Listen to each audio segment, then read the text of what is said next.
Like many online communities, Fallout fans have always had their own unique brand of humor. Inside jokes, stories, memes, and other noteworthy comical bits of history. From classics like the long waiting period for Fallout 4's release, to the struggles of patrolling the Mojave, to the incessant need to help just one more settlement, the Fallout community has no shortage of wit and humor when it comes to weathering the inhospitable wastelands. Over the years, there has persisted one ever-present meme that continues as an instant classic, a real knee-slapper, one sure to tickle the funny bone of even the most hardened adventurer. What the hell is a fish? It's a question we've all asked ourselves at one point or another. That eternal, unanswerable question that has plagued mankind ever since we first learned to harness the awesome power of fire. What the hell is a fish? During our adventures in the Mojave Wasteland, we can stumble upon a companion named Rose of Sharon Cassidy, otherwise known as Cass. During our travels, we will have the opportunity to ask her about why specifically she took up a job running caravans. Aside from the fact that her father was a caravaner, she tells us that she, quote, took to it like a fish to water, to which we as the courier can respond with, "The hell is a fish?" Truly, the purest form of comedy.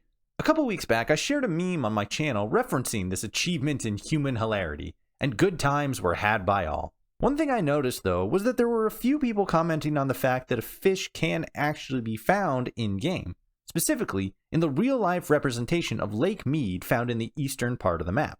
Over the years, many players have found this to be a strange comment on the part of the courier, since fish are located in the lake and the player can stumble upon them whenever they so choose. How could they not know what a fish is? If you're like me, you just chalked it up to a silly bit of dialogue on behalf of the game's writers. A simple joke with no strong implications behind it. That was the old Toshi, however, and I've grown up a lot since then.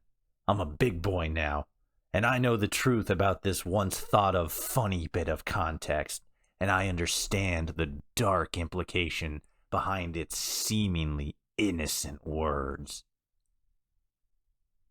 Okay, maybe less dark and more, when we look back at the entire franchise, examining the different main characters we play as across the 10 different official games in the series, well, 9 if you don't count Fallout Pinball, each game sees the player take on a specific role.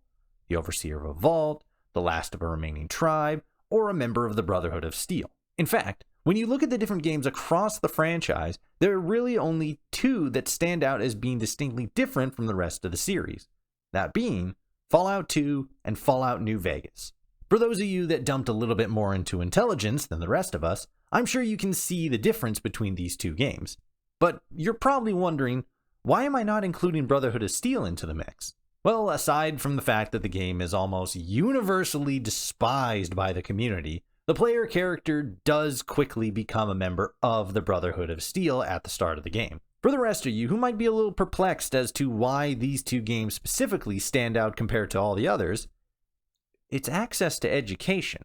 Now, I know there will be plenty of you in the comments questioning the education of the Brotherhood of Steel, but the larger point is that both the Chosen One in Fallout 2 and the Courier in Fallout New Vegas have no official history of receiving the same level of higher education as their Vault Dweller or Brotherhood peers. Where this comes into play has a lot to do with other bits of information that we know about the Courier over the course of the game. There is a lot to unpack when it comes to exactly who the Courier is and where they might have come from, and some of it does specifically depend on the player's gender. While we could go through each individual point to get a specific answer, unpacking all of this information and trying to figure out a cohesive backstory might be an interesting idea for a separate video. If you guys would like to see me take a swing at that, let me know down in the comments. Also, like and subscribe while you're down there. Helps me out a lot.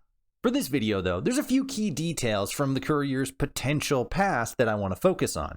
Details that showcase proof of a lack of a formal education.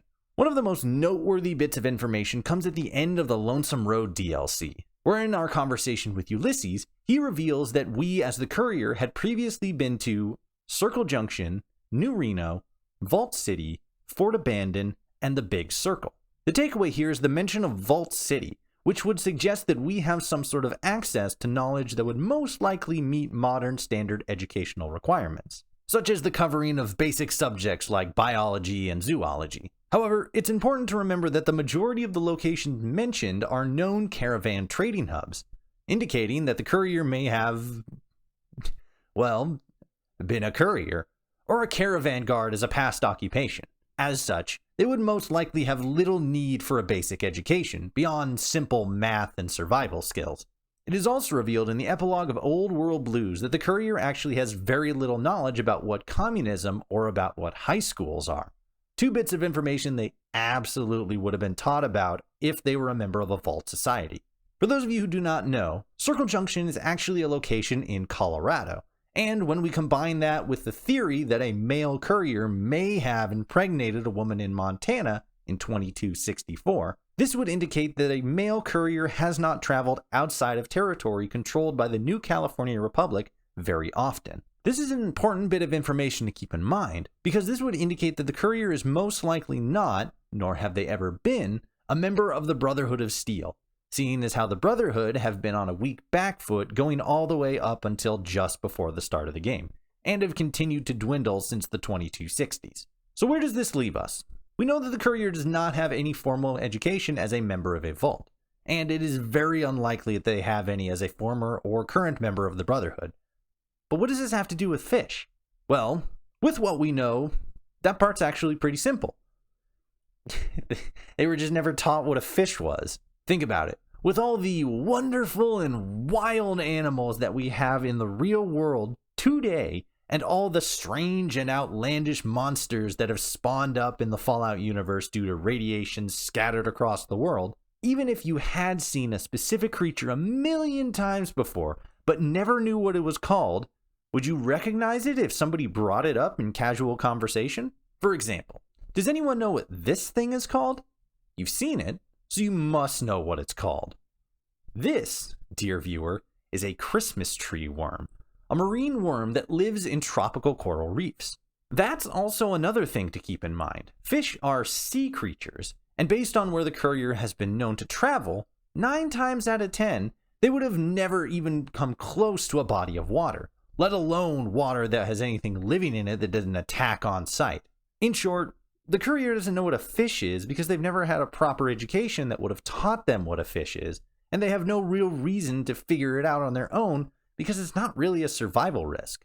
More so, this video is just me talking about my realization when I saw people talking about, oh, the courier knows what a fish is, and then figuring out that it actually is very unlikely that they do.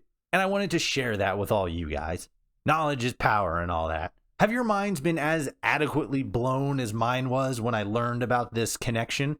Let me know down in the comments. Until next time, I thank you so much for watching, like and subscribe and stuff, and I'll see you all out there in the wasteland.